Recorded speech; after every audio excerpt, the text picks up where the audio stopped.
की ऑटोमोबाइल फगवाड़ा यामा करते पूरा कंप्लीट।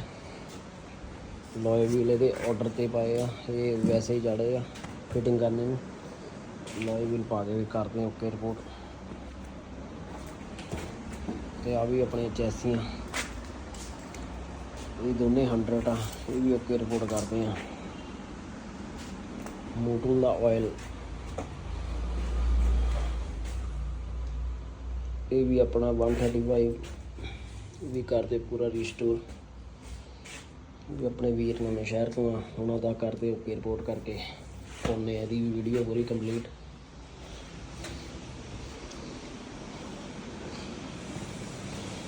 लॉय व्हील पेंट का काम शुरू कल करते पेंट।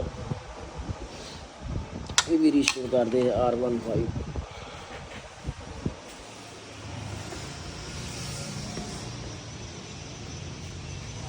की ऑटोमोबाइल फगवाड़ा।